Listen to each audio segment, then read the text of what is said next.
We had a contact at Broadsheet, and so that was when they had a massive reach. And so they published this thing on their front page, which was, is Pod and Parcel revolutionizing the coffee pod industry? And that day we did around 5K in sales with no ad spend. And it just blew my mind. I literally was just floating, like my mind was just in another world. And then we got on Shark Tank in 2018. And that was a really big turning point because the viewership's massive. And I remember we did lots of sales that day. It was very encouraging. And we got a deal. Yep. The way you grow, the things you have to deal with, the ambiguity, the self-confidence. It's not even about the business in the end of the day. It's about you growing as a person. We were doing pretty much 7 months in, $1 million a month in sales. We go to our existing supplier and we say, we want the bed sheets. We want these. We probably sent 500, 600, 700,000, a ballpark. 100K of bed sheets, just straight off the bat. We're like, we're gonna be so rich. We're gonna make so much money. Stockland started selling it. It's okay.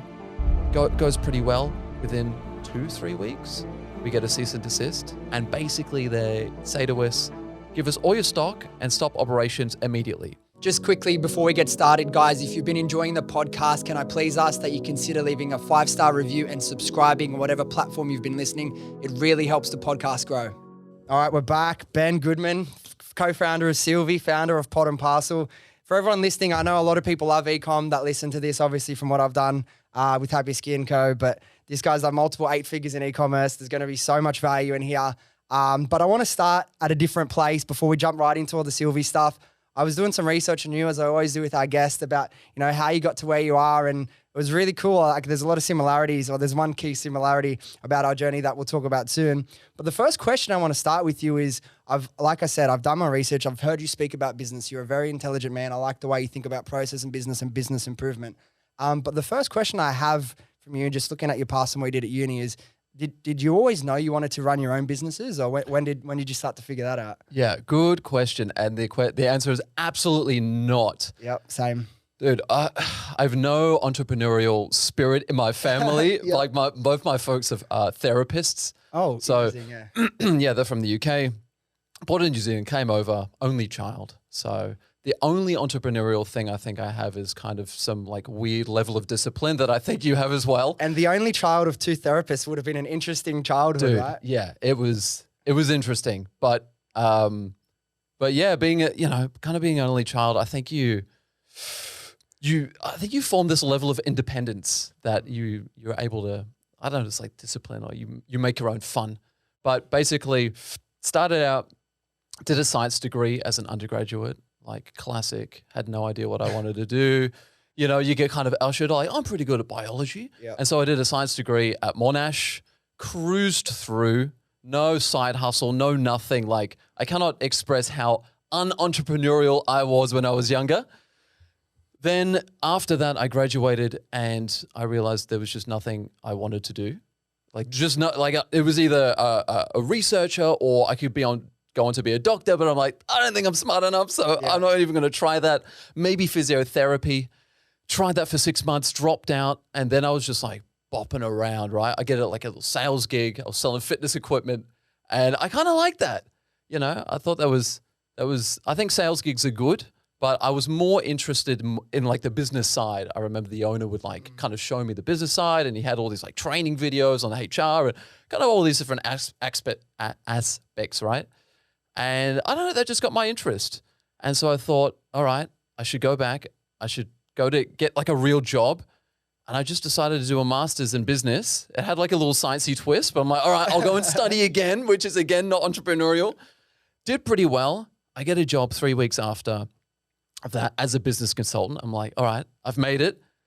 And I swear to God, 6 weeks in, I'm on my phone to my old man. And I'm like, I don't think it's for me. This is, I was in like oversized, my $200 suit, just tarot cash. Yeah, exactly. Tarot cash. That's hilarious. I know. Oh, it's a throwback. But yeah, like just suit and tie, going to the office, just the thought of sitting down at a desk and having someone telling me what to do, just like very quickly I knew I didn't want to do it. Although that was after 5-6 years of study, so I'm dumb. But anyway, that's my path.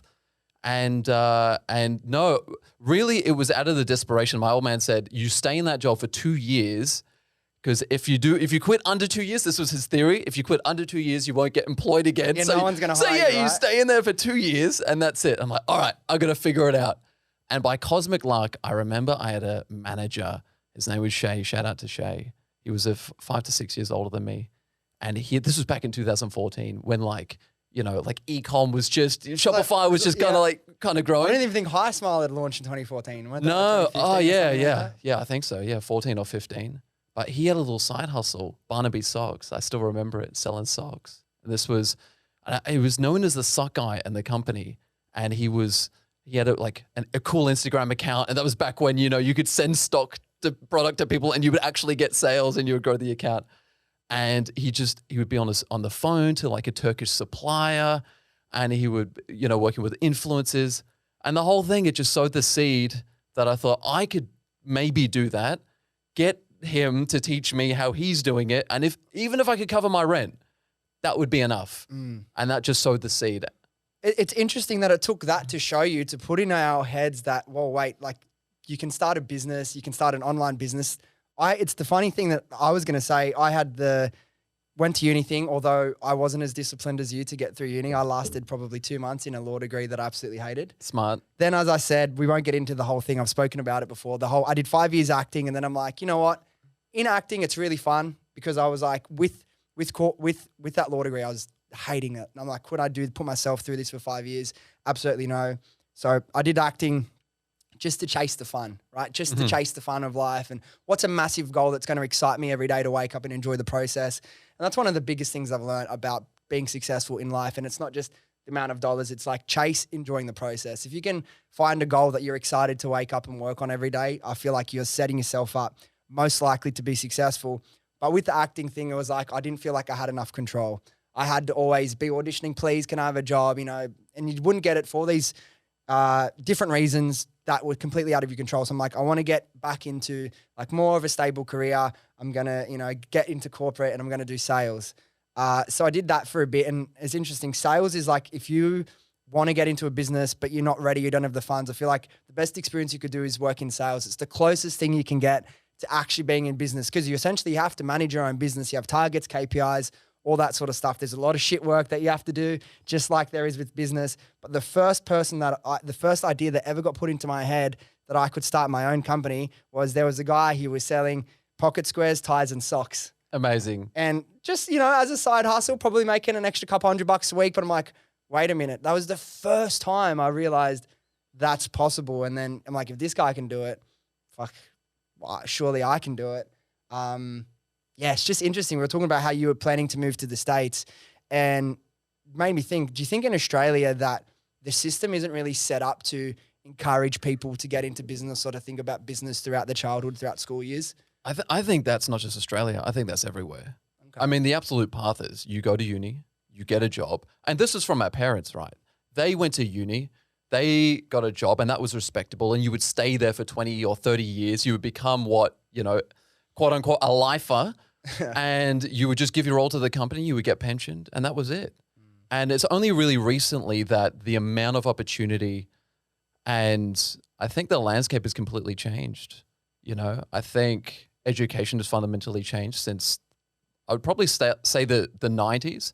I think it makes much less sense for a person to be indebted in Australia or particularly the US. I mean, they have interest rates on their loan. It's crazy. But now I'm 60K in debt, or I was 60K in debt. I've paid a little bit down now, but that's crazy for 2 degrees for a job that there's no defined path out of it. And I think people are realizing that I don't want to spend 5 years studying with no secured future or outcome. And I also don't want to keep working in a job for 20 or 30 years. That just doesn't make sense to me. And then for what? For a wage in which I can buy a house and in debt. Now the housing prices are insane. So all these things that I think we grew up with and what our parents tell us are fundamentally different now. And that's that hasn't trickled down to that's definitely hasn't trickled down to the school system. Yeah. And it'll take a long time. Oh yeah. And I don't think it will. If it does, it's going to the people, I just don't think it's in their interest to change how that. Yeah, I think that's a separate conversation. Yeah, but like you were saying, the craziest part is not only you want to go to uni, you're at least looking at 30, 35 grand in debt minimum if you do like a basic 3-year degree. But like you said, that 30, 40, 50 grand in debt you're going to be.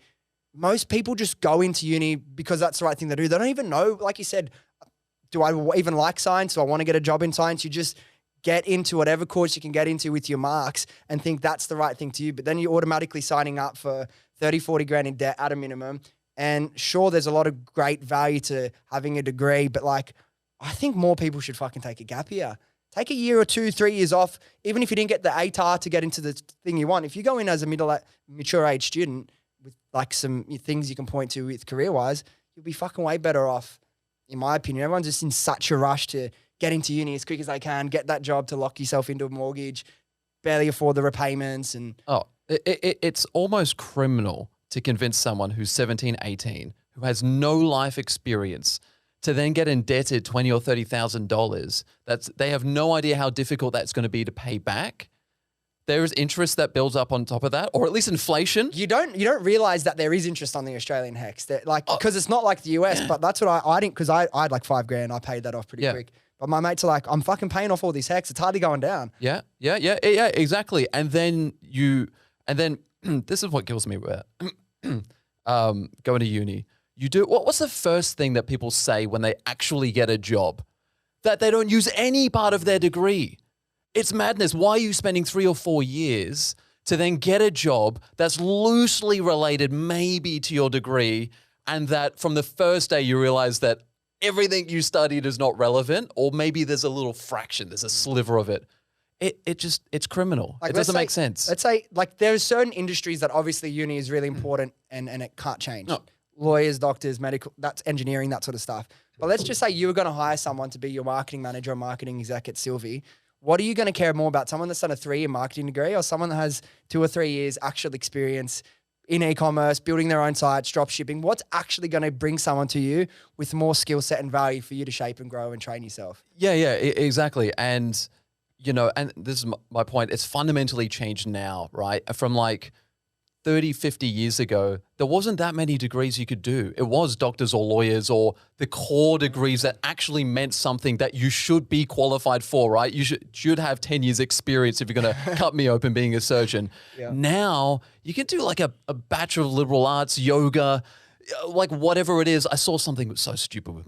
I'm not going to shout out of Monash, but there was something to do with ghosts. Like, can you imagine spending money on that? It's criminal. So not only is there inflation, not only does each successive degree or course that they offer diminish the value of all of the courses, the price now has gone up way more than inflation, right? It's like 10 times more than what it was in the 90s. So it just doesn't make sense.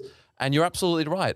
If I was to hire someone who had for a very specific marketing degree or angle, I would not be looking at someone who has a marketing degree. I would be looking at someone who's hustled their way to building an Instagram account of 10,000 or 100,000, right?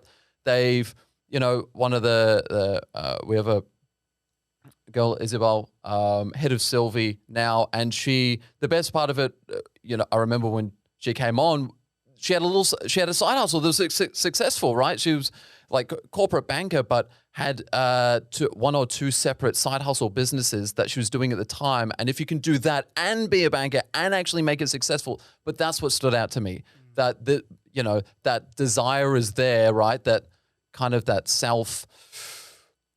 it's kind of like a personality. You just have to want to self-learn and self-educate. But those things matter much more than an absolute degree in that, I got 80% average on my master's degree, right? Oh, my marketing degree. So, yeah. And even on that, even if you haven't built anything yourself, like, okay, you can spend $30,000, $40,000 on a 3-year uni degree. Or could you imagine someone came to you, just spent a year, I went and worked at Happy Skin Co for 2 months for free. I went to work at Sylvie for 2 months for free. I went and worked at, all these e-commerce brands to, 2-month, 3-month internships working for free. Instead of paying money to a uni, you're going to learn so much more value. You're going to understand what's valuable to a business, what isn't, how you actually fit into a team within a business. There's so many other ways to go about it.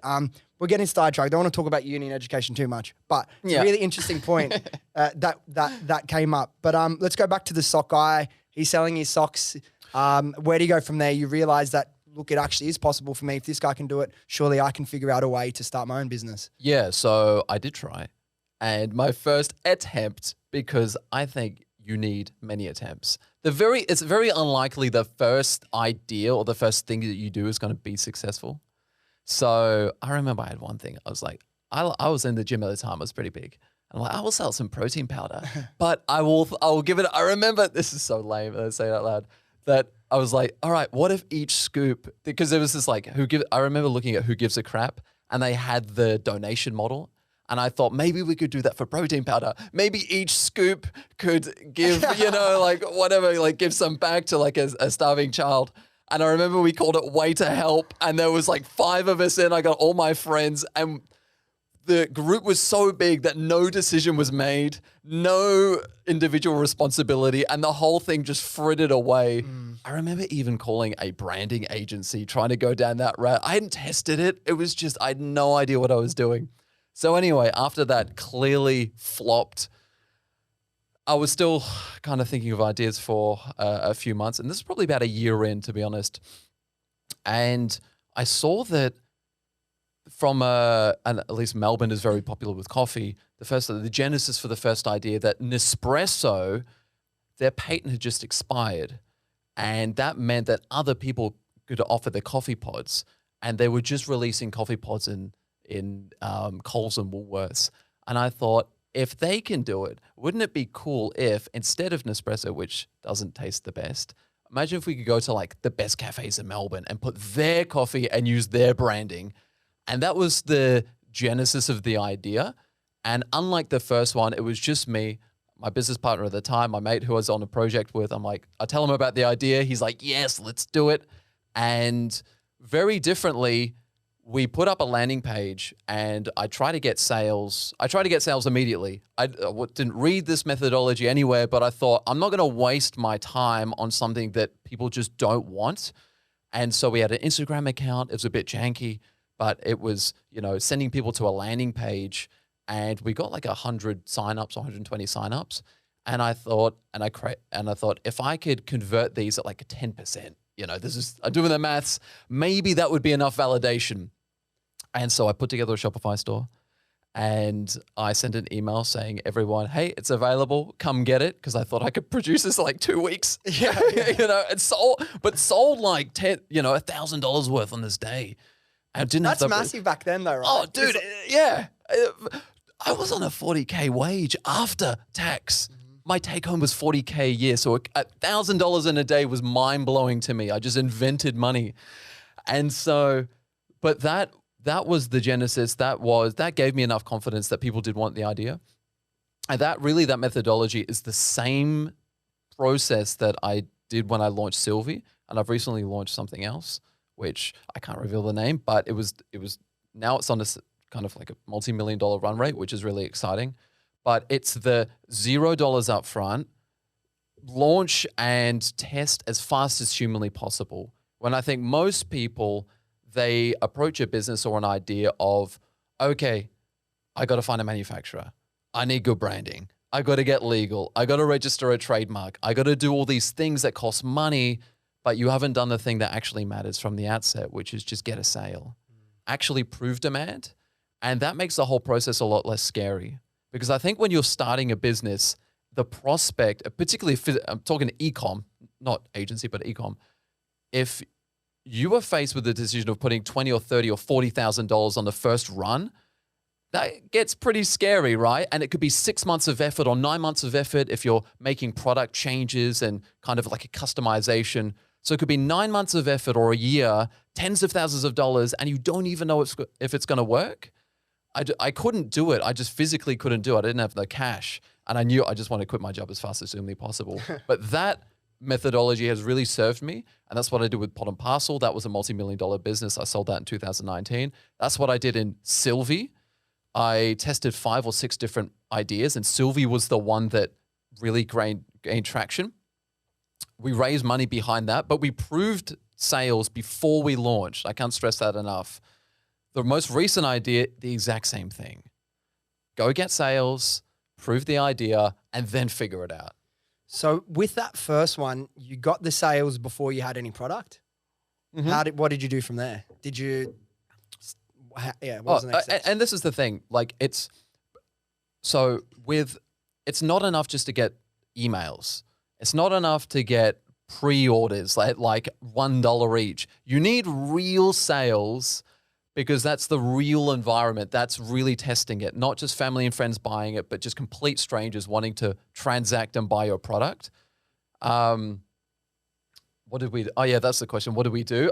We refunded everyone. Yeah, I was gonna say, We refunded everyone because I soon realized that it would take me 4 to 5 months to actually get the stock. But that was fine. At that point, it's like, it's a given. And it's just, all right, we can figure stuff out. But I was happy to wait 4 to 5 months because I knew it was going to work. And no one else was going to do this idea. And I knew like 100% certainty because I've already made the sales. Yeah. And that was it.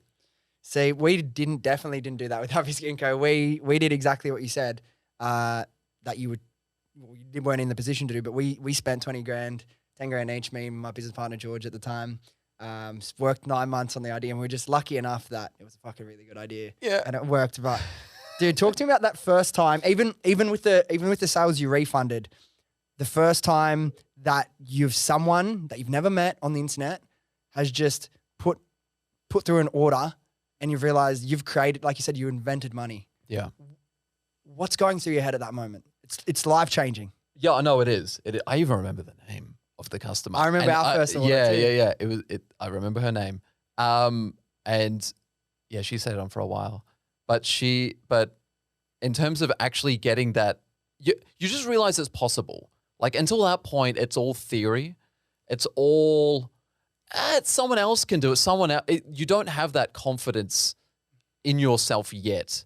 But as soon as you do it, it's like the Roger Bannister 4-minute mile. You've proven it to yourself, and now you know it's all going to be okay. Because now, if that was in my worst state, I can now rinse and repeat it. It's only up from here. But people that you say you saw other people that did it, but. Also, you can use the other people's success as an example to yourself as well. Look, once he did the 4-minute mile, look how many people have done it since. Yeah. So I understand, and it's so much easier to back yourself and go all in when you've had the success yourself, when you've proven it. But if you're not at that point yet and you haven't done anything and you're looking for the inspiration to start, just look around you. Yeah. Look at all the people that have done this. And then you took that business from a side hustle, and how long until it took you to quit your job once you launched? From launch, it was June-ish 2016, and I quit in December 2016. 6 months. So yeah, very quick. And I was itching to leave. But yeah, so we quit. We actually were spending nothing on Facebook ads. I didn't even know what Facebook ads were at the time. The first 6 months was just pure PR. Yeah, okay. I was going to say, how did you get those sales? Because that's a pretty successful launch. So launch the business. With 6 months, by 6 months, you'd quit your job. I imagine that was the first massive goal, right? To be able to get to the position where you can work full time on this. Yep. No Facebook ads, PR focus. How were you generating sales in 2016? Yeah, so we were very fortunate when we launched, we had a contact at Broadsheet. And so that was when, again, organic, and they had a massive reach. And so they published this thing on their front page, which was, is Pod and Parcel revolutionizing the coffee pod industry? And I remember that day I was working on this project, but actually it was Melbourne and Sydney. And that day we did around 5K in sales with no ad spend. And it just blew my mind. My take home was like $140 a day, and 5K. I literally was just floating. Like my mind was just in another world. But we set up subscriptions right from the start. And a lot of those people just came back, and coffee is just one of those things. Once you like it, you just keep buying it. So then the word of mouth just spread, and we got more and more PR after that. And then people were telling their friends. And then thankfully it built to a stage where it was getting enough income monthly where I could at least pay myself a little bit to work on it. But yeah, I think it was more the nature of the product, maybe, and how viral or word of mouthy it is, I'm not sure it can necessarily be the case, even with Sylvie, because it's just a purchase. Once you buy it once, that's pretty much it. Yeah. But there's something about like high margin consumables that people have to come back and buy it. So that was what kind of floated us for the first 6-7 months. What did you do with the product? Because I imagine, like you said, that the patent just lapsed. Were there manufacturers you could go to straight away doing a similar thing? How did you actually make it a physical product you could sell? Yeah, so first things first, just called up a couple of manufacturers just to get pricing. And like 3 or 4 out of the 5 in Australia, we just couldn't hit their MOQs. Oh, massive. Like, yeah, like tens of thousands of dollars.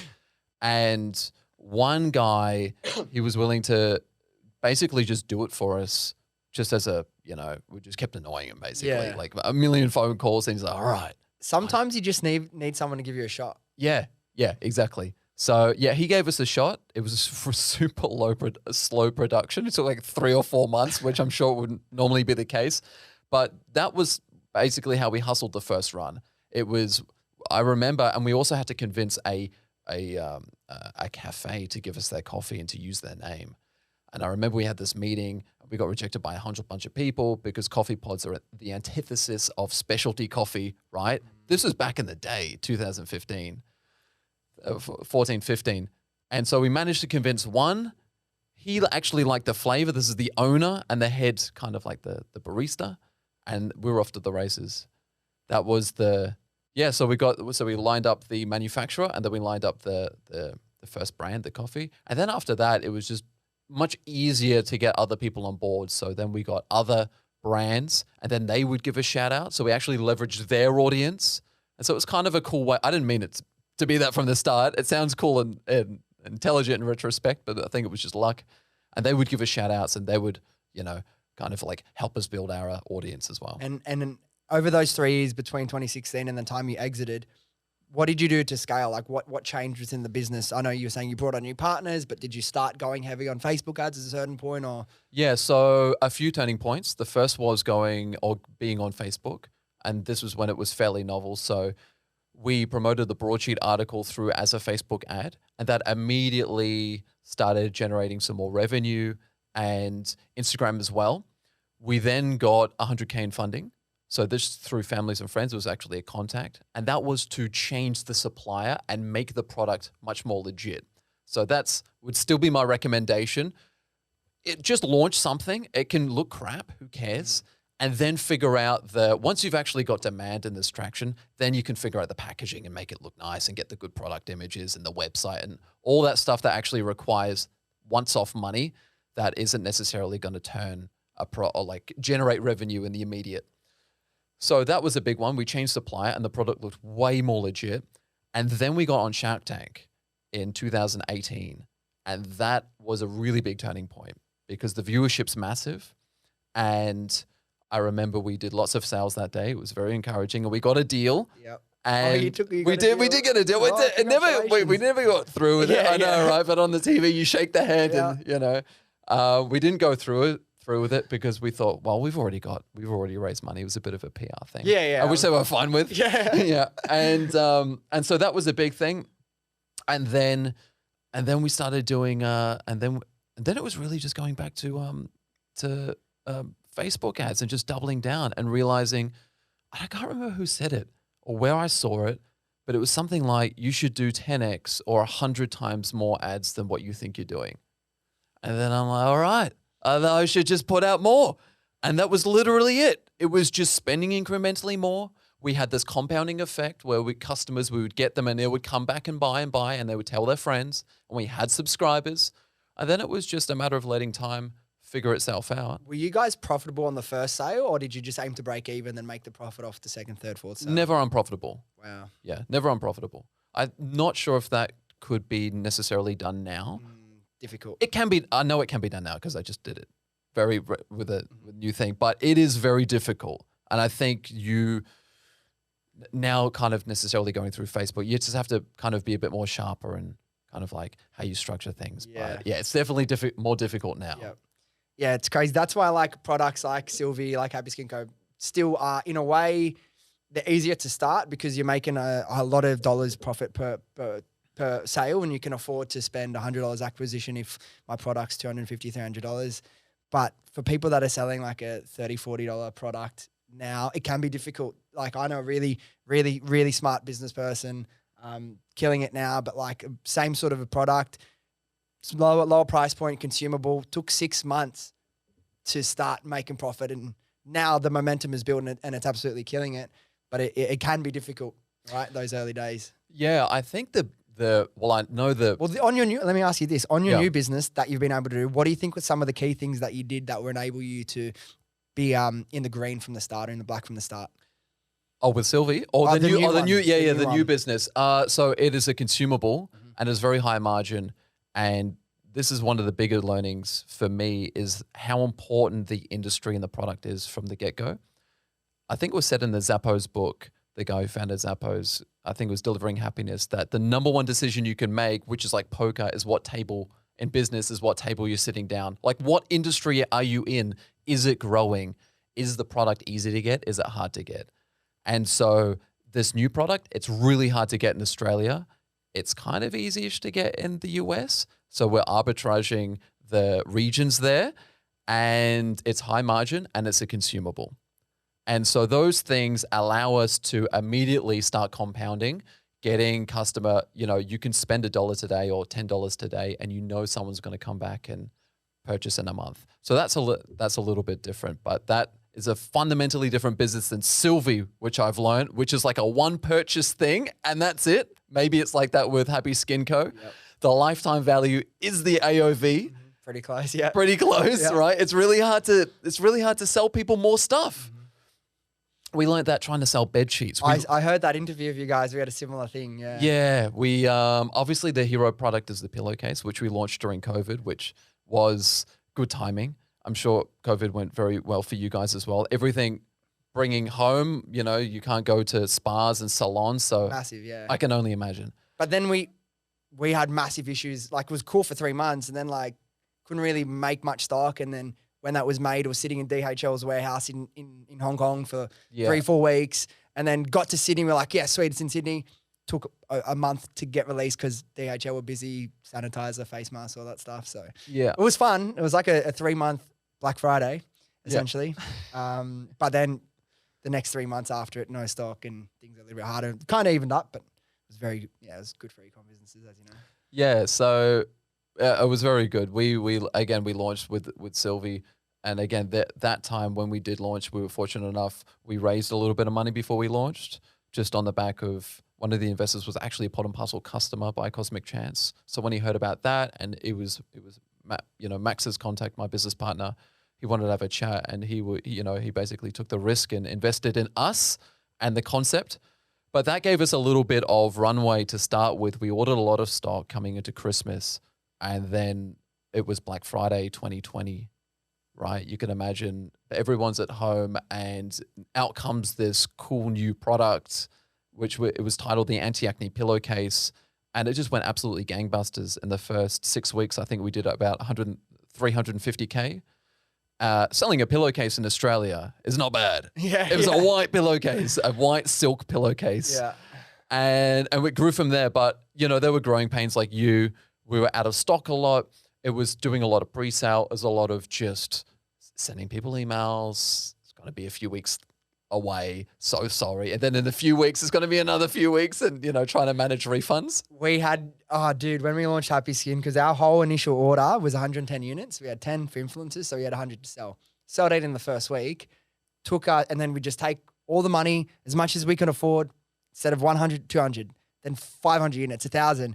But it took us probably about 4 months to catch up and actually have some stock ahead.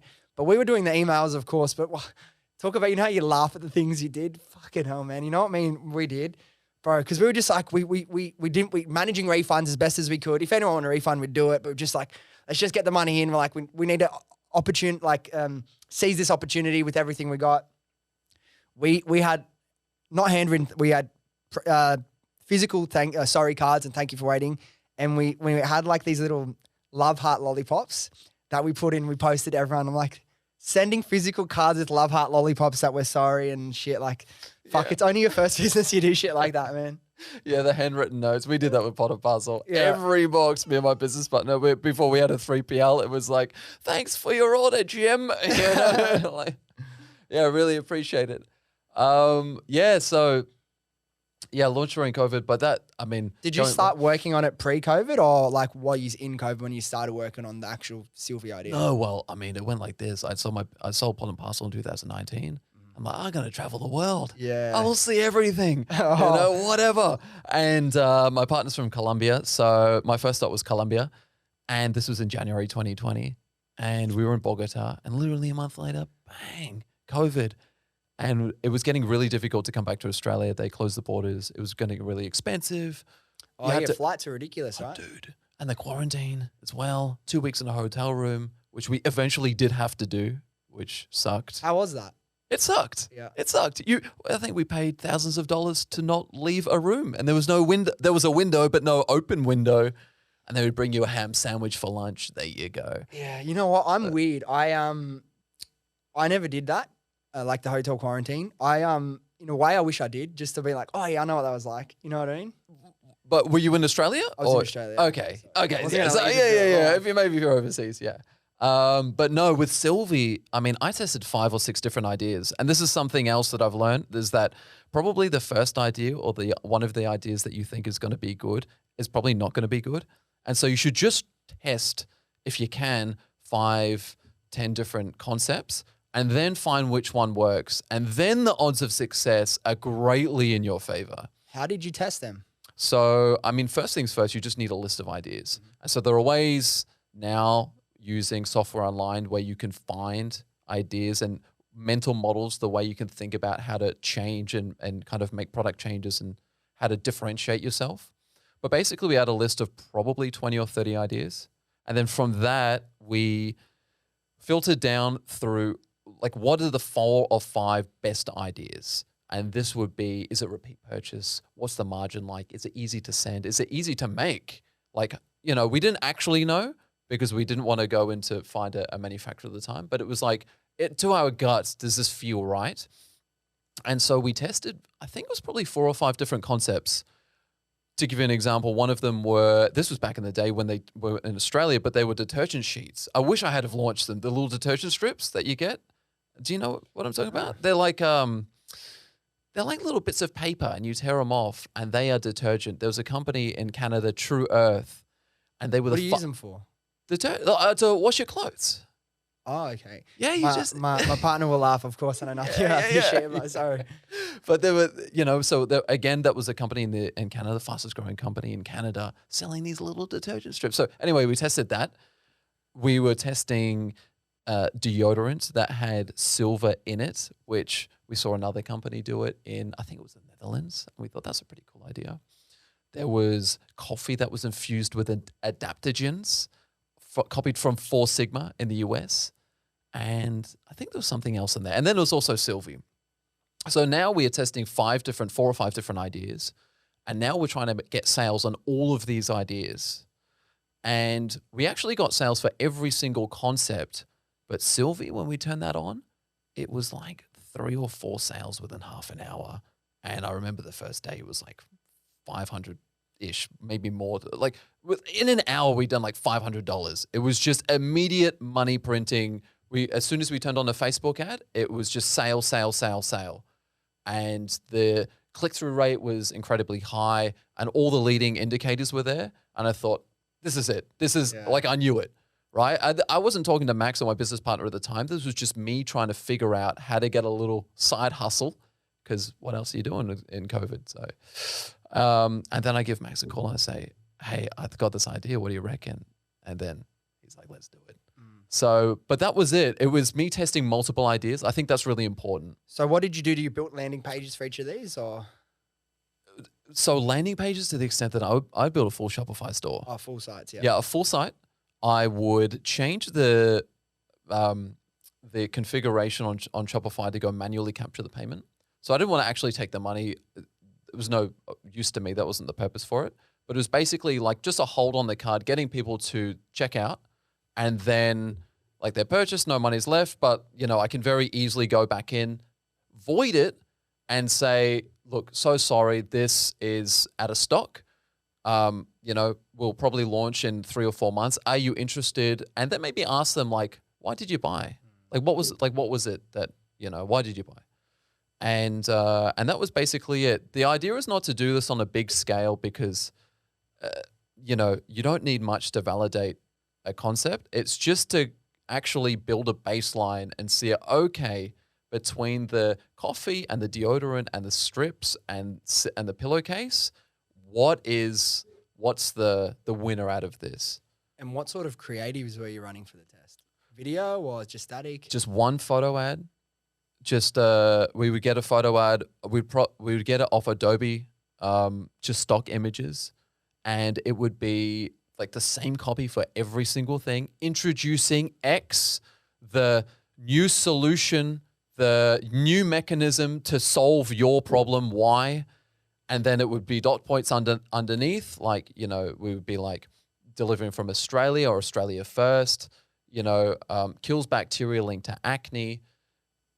Get yours today, basically. Like the classic DR copy. Direct response, right? Which is what you should be going for.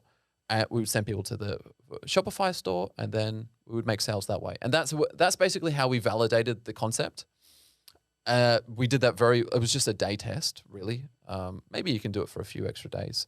But we decided just to do a day test, and then we launched basically 6-7 months after. I love that. So you're launching with so much confidence in the idea that there's a real demand for it in the market. Yeah, no, I would never launch anything unless I knew 100% that sales, there is sales there. You can't even look at other markets and other businesses and say, oh, this guy is selling. Maybe they entered, way before you. It just, like if we try to do teeth whitening kits now, it would be dumb to look at High Smile and say, oh, those guys are doing it when they're so entrenched. This product has been around for 7 years. If you were going to do it, then do it the way I would do it, which is try to get a sale. Get the money in first and do it as fast as humanly possible. Don't try to overthink the process. We aim to get the products or ideas tested within a week.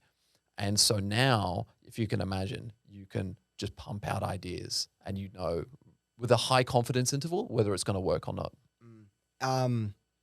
So many questions I want to ask for this. So with that product, then you've got your product, where this is the one. How do you then take this? What's the next steps? You go to Max. Hey, what do you think? Keen. Talk to me about the product development. What's that look like? Yeah, the immediate next step is to find a supplier and to see if it's possible. And then again, following the 10 to 100x rule, like you should be reaching out to, I think we reached out to 25 suppliers or 30 suppliers, which is a lot. It's not insignificant amount. And really only 2 of those they could do what we wanted to do. So we got a whole bunch of samples in, but there was a bit of complication. We wanted to infuse silk with silver. So we had to find the tech to do that. We had to find a manufacturer that was able to do it. And then we had to also test it there's a company called SGS. They're basically a global certification company for testing. We wanted to show that it's actually antibacterial and that it's like a real legitimate. All the research on it. Yeah, exactly. You need to launch at that point. It's launching with a good product, and it's launching with a product that really delivers and does what it says. And that took probably 6 to 9 months. So were you the first pillowcase of that type in Australia? We were the first. Silk pillowcase was having a boom. That was the seed of it. Yeah, I saw a bunch of those businesses booming. Yeah. So silk in 2019 and 20 was absolutely pumping. And one of the USPs, which was, again, one of the mental models I have, is how do you double down on the thing that the product is solving for? And so silk pillowcase, there are benefits for sleep. It's like nice to sleep on. There's benefits for hair. There's also benefits for skin. It's really good for if you have acne or sensitive skin because it clears a lot of the irritants, and it's actually kind of a little bit antibacterial anyway. And so that was the hook. There was another company in the US that was selling silver infused just bed sheets and stuff like that. And the idea was just to put them together. Silver infused meaning that it's naturally killing the bacteria. And so we tried to figure out a way to do that, and that was the concept that we tested. Yeah. One of the things I've learned, one of the biggest, most important things I've learned, and from chatting, I imagine your answer is going to be the same. The most important ingredient, regardless of how good you are at running ads or media buying or influence, whatever you want to be, is product to market fit. Yeah. Product to market fit, product market founder fit as well. Like, Yeah. are you actually interested That's the in next it? step. You know, That's the like next step. that's very often with, because we're very experienced in e-com, we could execute on it really effectively and well.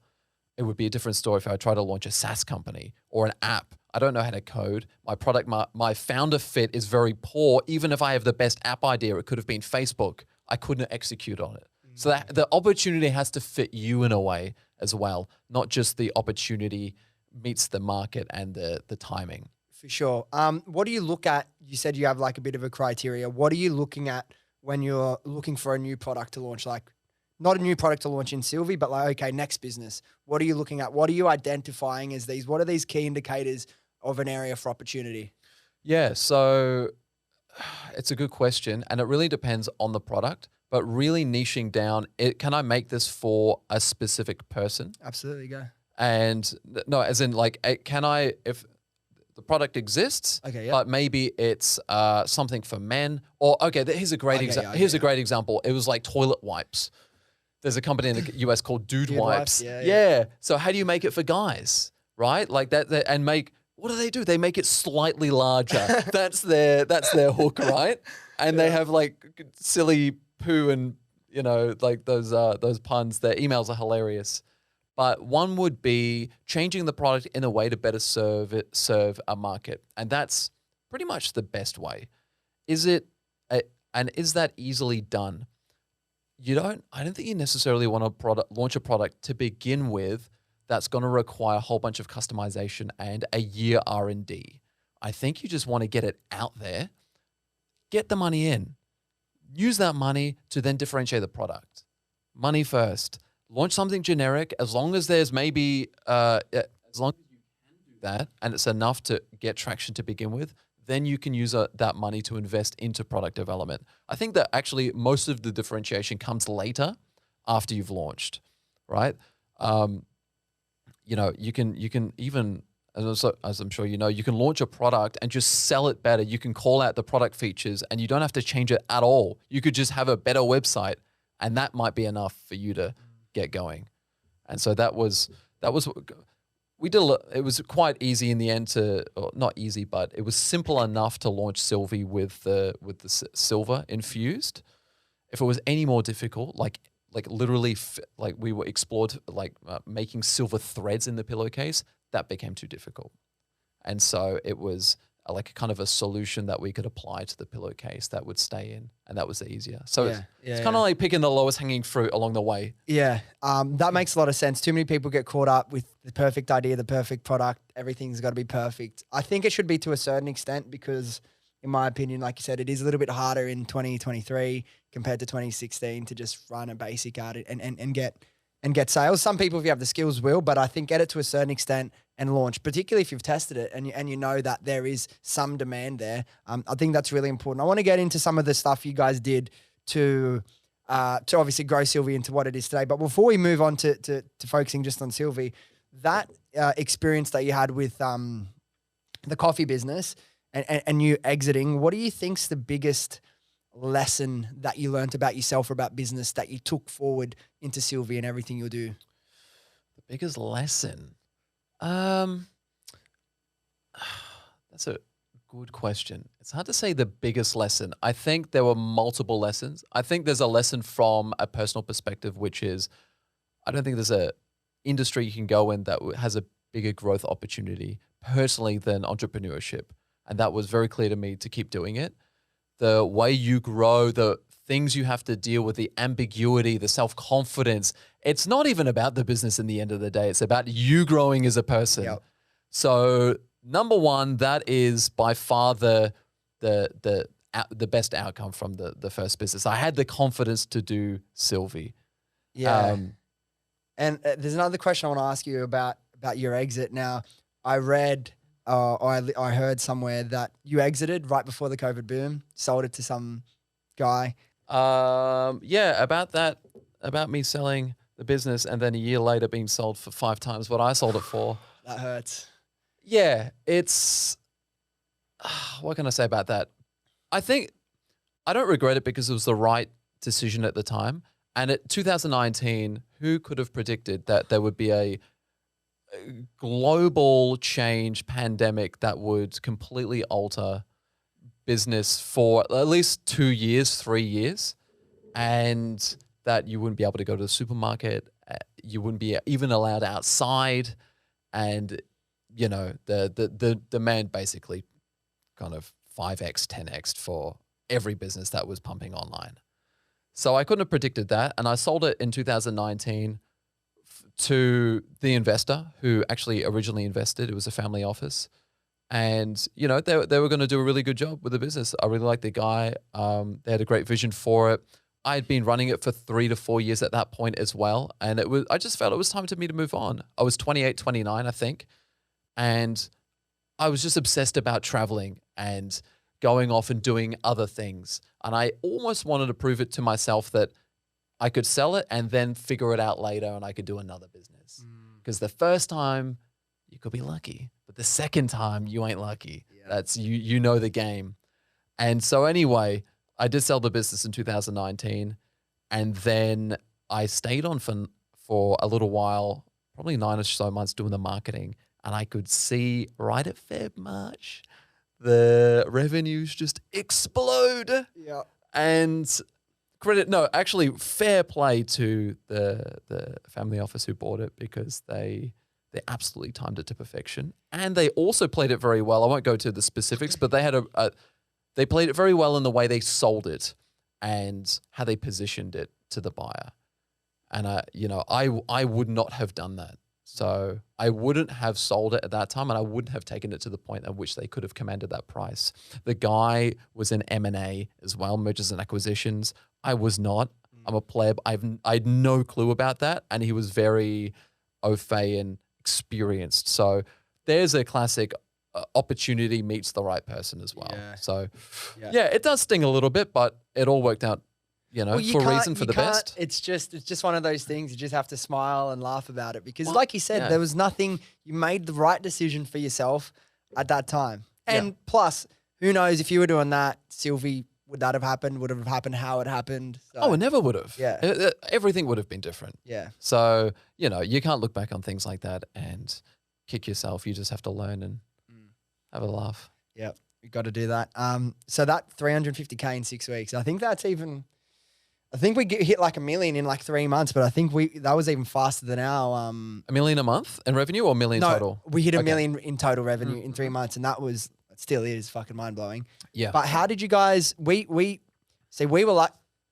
worked very hard and we took advantage of our opportunities to the fullest. But there was obviously a lot of, we were the first to launch that product. Nothing else there was in the bottom shelf of Shaver Shop, but we were the first e-com brand to launch this product. So it was just like, how many people can we get this product in front of their faces to launch with? But how did you guys you guys had a lot more experience by the time you launched than we did. We were green as. Hitting 350K in 6 weeks is a massive achievement. What was the launch plan? What did that involve to be able to hit those targets? Yeah.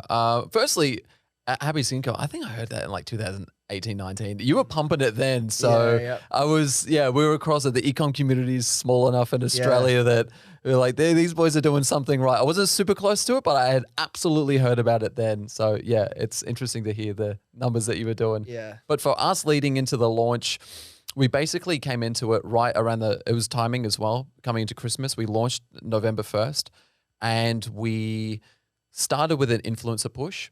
And so I think we sent out about 300 to 400 basically pillowcases to influencers within the same network. So you create this nice splash. Yep.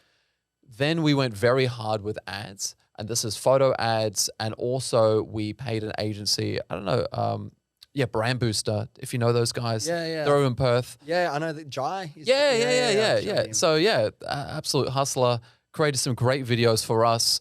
And that's what we crushed it with the videos. And that's what we launched with. And then what else did we do? And then we did a PR push, but we went traditional PR, but then we also went performance PR. I don't know if you ever used the performance PR platform, Link.B, which is, I love Link.B. Yeah, so I'm going to ask you about that. I saw a lot of articles about you guys. I'm like, Yeah. So we went very hard with PR. We went very hard with influencers.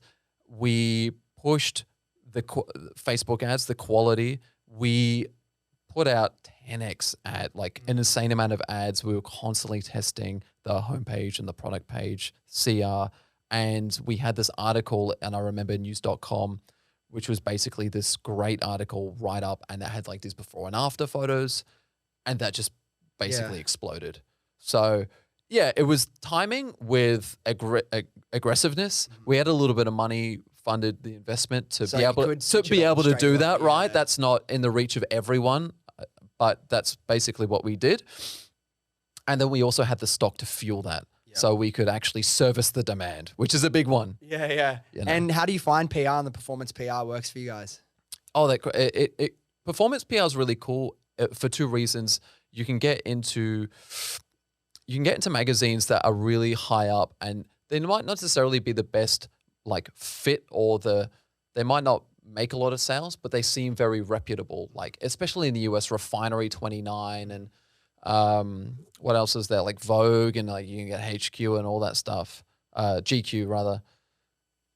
So there's that side, just to put it on your website that you've been seen and you're legitimate. But then also because it's a pay-per-click, that some publishers write articles in a way that very convincing and very interesting.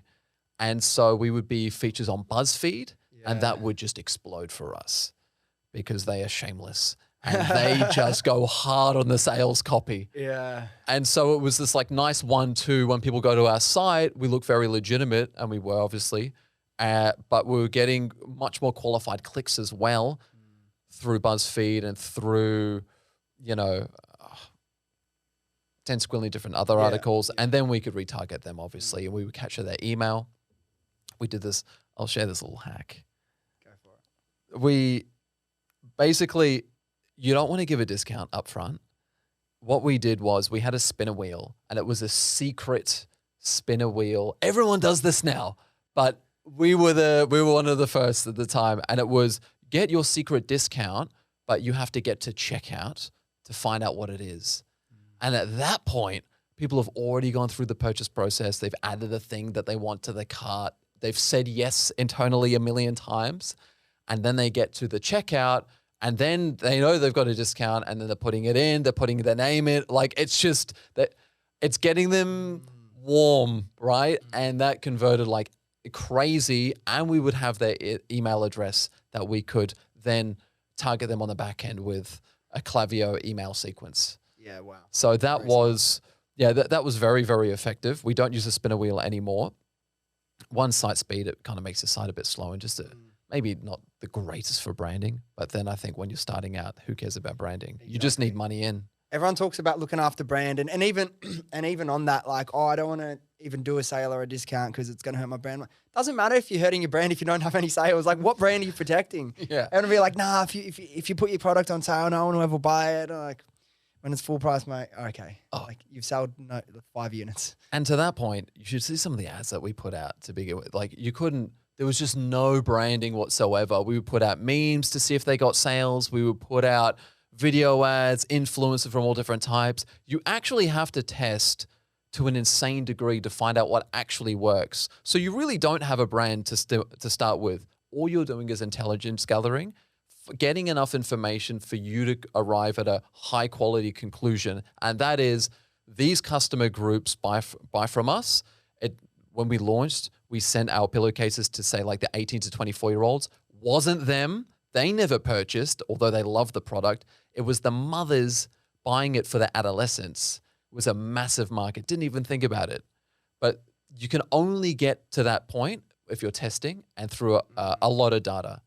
So when we were launching, we were not precious about brand. It's just anything to get money and anything to generate revenue and anything to give us enough data to make the best right next decision. And how do you guys operate now? Obviously the business has matured a bit, a few years in. How do you operate now? How do you continue to grow the business or look for new opportunities to refine things? One of the easiest ways to grow a business that I've learned is just to go to different markets, because you can produce singularly in your supply chain and say making it in China, which we do. I think 90% of the world's silk comes from China. We make it there, and then we just send it to Australia. We send it to the US. We send it to Canada. We send it to UK. we've got warehouses there where then they can fulfill. We've got different Shopify stores, which is, you just change the subdomain, Australia, au.mysylvie.com, US or ca.mysylvie, uk.mysylvie, and you don't have to reinvent anything. You can actually just duplicate your ads on Facebook. You can do the exact same processes. You can use Linkbee to different regions, and you're tackling a whole new customer group, right? And that has been a very effective way for us to not only de-risk a single market, because sometimes maybe Australia doesn't work as well, or maybe US, but then also just find new customers. For us, I agree. We've done that to a certain extent. We went harder with that in the earlier days. But with our product in particular, because it's obviously a higher price point, so it's a bit more considered just in the price point itself. But also what I learned is laser hair removal, AP hair removal is a very cultural thing. So Australia is the biggest in the world in terms of per capita that actually uses laser hair removal, where you can still rinse and repeat that over to Canada, US, and New Zealand. When you start going to even the US, they still have a lot of people that do waxing. There's a big cultural differences, and going into Europe, there was a lot there. It's like it got to the point for us that we could rinse and repeat, essentially duplicate everything across, but our performance was a lot less in some of the other markets. So it's like, okay, we could exist here, and then obviously we're paying more in shipping, duties, that sort of stuff.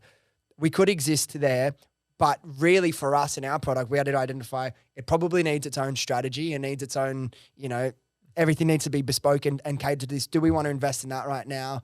Is it the best use of our time and resources, which no matter how much money you're making, you have limited resources. So the best way we scaled our business and de-risked was just diversifying channels. So like the PR stuff, influence, organic content, retail was a massive one for us. Honestly, moving into retail is probably the best decision that we've ever made. And it was something that I didn't want to do for a long time. So for us, it was like moving into the new channels as many as you can, because for us, the way that my experience, you can scale any one platform to a certain point, and then anything past that, you're going to diminishing returns. But that doesn't mean you're tapping out the whole of Australia per se. If you can find new, different ways to get in front of people's faces, we've found that had worked really well for us. Have you guys had any, an experience with that, just looking able for new channels you could sell into? Or and that's a really great point, because I think new channels fall under the same kind of way of thinking of going to different countries. For sure. And so it's just, where are the customers and where are they shopping, right? I want to emphasize, when we launch in a new region, we do it on the smallest scale possible, and we do little test orders. So any big decision that we make, we always try to validate it first before we go hard into it.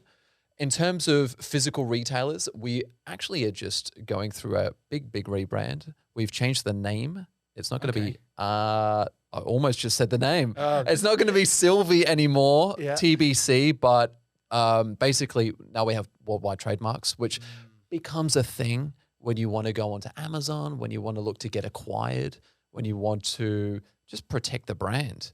We have a lot of copycats. And Sylvie is not not a very defensible name. There are a lot of companies called Sylvie, and all the iterations around Sylvie. So that's a part of our strategy, but we're going to go through a big rebrand, and the packaging is going to be a lot more store friendly. So whilst we're 99% online, to your point, I think at some point you've got to be on retail. I think at some point you've got to be on Amazon as well. We abstained from Amazon to our dismay. And I think at some point you just got to go to different areas at some point in terms of different countries. With those issues you run into in the US, how did you make that decision of deciding for trademarks and everything, the best thing to do is rebrand? Well, we just can't be in the US.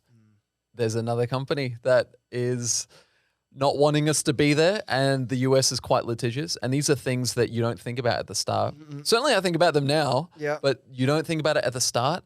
But when you really want to legitimize yourself, and again, you go the trademark route, when you hit a certain size, and this is not right when you start, but when you hit a certain size, and then any buyer will want you to be trademarked because they want to buy a business that's vulnerable. So you get to that point, you try to do the trademarks. What happens is you lodge the name, and then they basically put it to the market for anybody to object or oppose. And that's what happened. So now we've got a different name, which is a whole different process when you're 2 years into it, fundamentally changing the name of the business and the logo and everything. It's just horrific.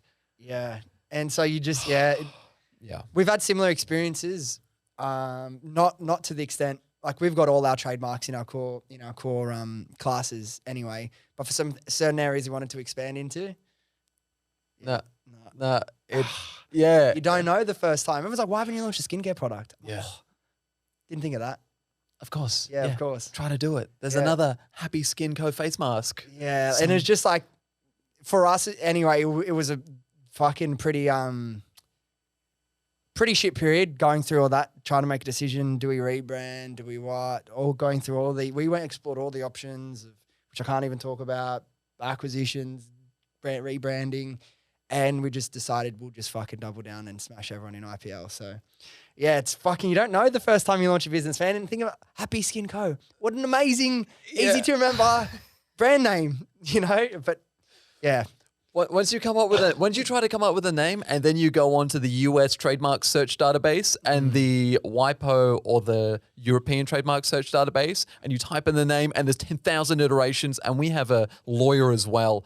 So we would email them and like, what about this name? And then there would be some other company with a different iteration that's sort of selling the same thing. And then it's like, maybe boys, but maybe they have a lot more money than you. Yeah. And so they could just take you to court. And so you just come up with like, lists of names that are just, you can't do, right? And then you're like, does it make sense for the brand? Does it make sense for the domain? Can we get the domain? It's horrific. Naming a company is horrific. Yep. Something you want to protect. Well, the rebranding process, it'll be interesting. I'm sure you guys have mapped out how you're going to approach that, but big project, I imagine. It was all last year. Yeah. It's thankfully been done now. Everything's in production, so it's just got to get photos and video assets and stuff like that. But yeah, it was big. Yeah. Really, really, really, I love hearing about some of these moments because people don't hear this shit on there. Like, obviously you don't go around talking about this sort of stuff so publicly, but I think it's important for people getting in business or people that are starting e-commerce business to realize all the risks and all the things you might have to deal with down the line. I have some horrific story. I have with Sylvie. I don't know if you want to hear it, but give whatever's public and you're willing to talk about. Give me something. So I remember. So we raised probably close to 2 million with Sylvie. Well, $1.5 million. That was at the time. And we were doing pretty much 6, 7 months in, $1 million a month in sales. So we were pumping. And we go to the US, and a big part of it was, okay, people are buying pillowcases. Let's sell bed sheets. Let's sell sheet sets and duvet covers and blah, blah, blah, blah, blah. And we raised so, like for me, that's a lot of money, $1.5 million, right? And we go to an existing supplier and we say, we want the bed sheets. We want these. We got the stock in, we tested them, half tested them, right? We slept on them, it was fine. We're like, okay, done. But nothing to the extent that we should have now that I've learned. We go to the US and number one, we send the stock to the US. I get an email. This was mid-2021, right? When COVID was still popping. And I get an email from the supplier with the invoice for the air freight because he sent air freight sheets, which are 10 times the cubic volume of the pillowcases, and he didn't say that to me. $100K, just right there, boom. So number one, that sucked. But I'm like, all right, we're making money. It's all right, you shrug it off. Yeah. And we probably sent 500, 600, 700,000, or a ballpark, 100K of bed sheets, just straight off the bat. We're like, we're gonna be so rich. We're going to make so much money. Get the Lambo catalog. This is it. I'll take a yellow. Yeah, exactly. Stockland started selling it. It's okay. Goes pretty well. Within 2-3 weeks, we get a cease and desist from another company that ultimately is a real thorn in our side. Mm-hmm. And basically they say to us, give us all your stock and stop operations immediately. And our Australian lawyer, lovely guy, but not near as ferocious as a US lawyer. He's like, I think you're going to lose this one, boys. And so we had to think to ourselves, do we want to fight this? Yeah. Or do we want to I don't know, like how are we going to solve this? And so we couldn't just write off the stock. So we decided to sell the stock, not sell the stock, move the stock from the US to the only other place with the same bedding size, which is Canada. I didn't even know there's different bedding sizes. Oh, no, there are different bedding sizes. I learned that as well. In Australia, in the US and UK, they all have different bedding sizes. Canada and US have the same. So we sent the stock, all of our stock, right? More than $1 million to Canada. We're paying tax again and the freight again.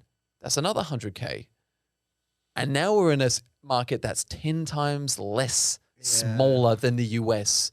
And now this is September, October, and Apple rolls out the privacy updates, and suddenly Facebook ads go crazy and plummet.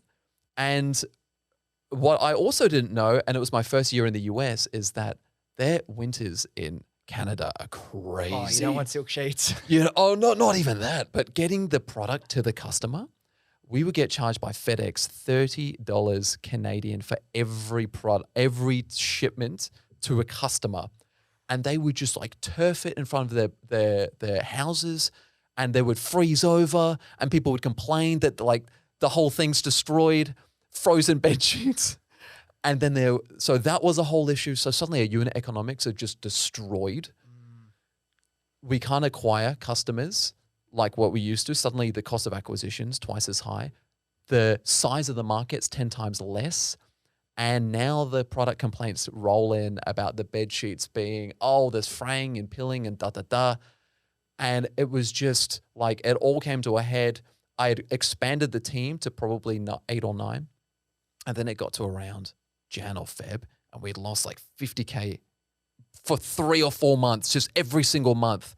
And I'm walking to the office, and I just think I need to reduce and to scale back.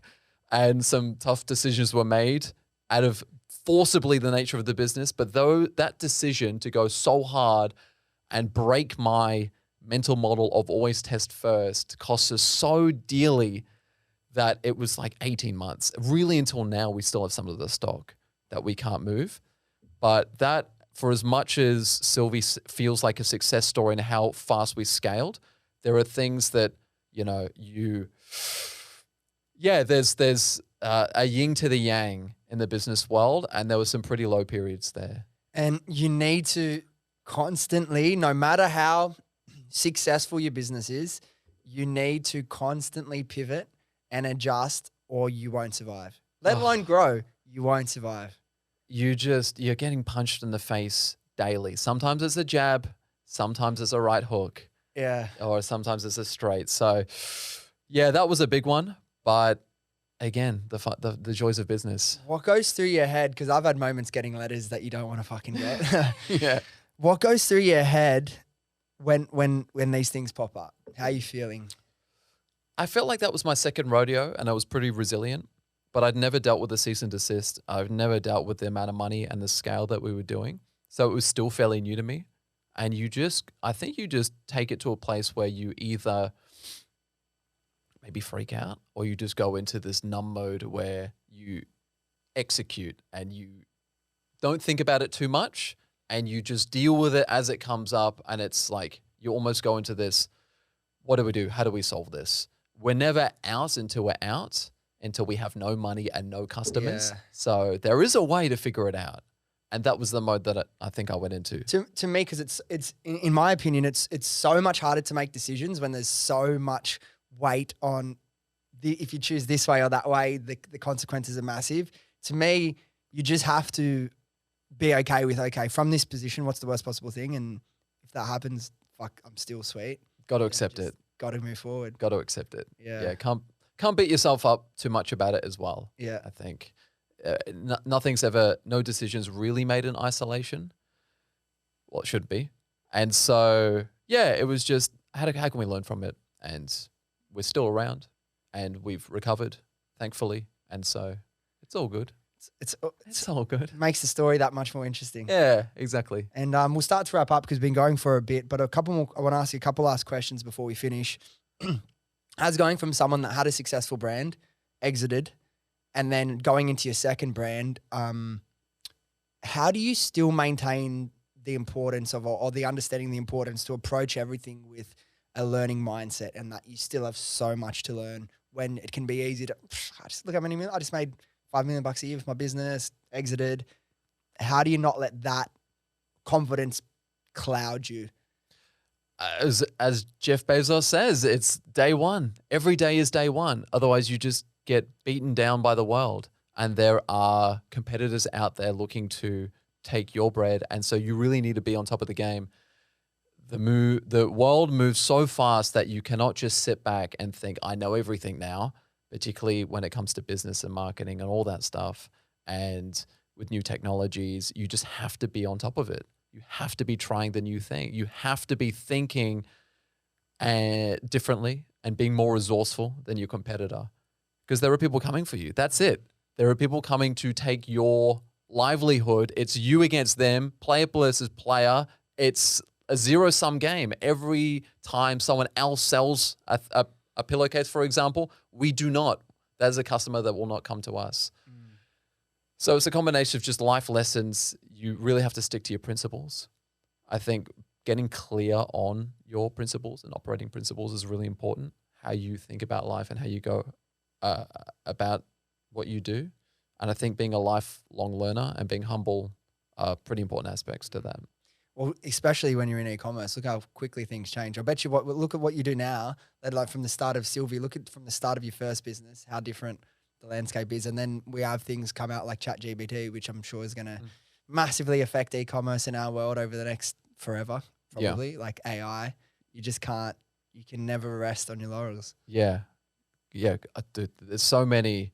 I was thinking like there could be like made up influencers. You could just type in somebody holding a Sylvie pillowcase and say this to the camera, and there will be videos.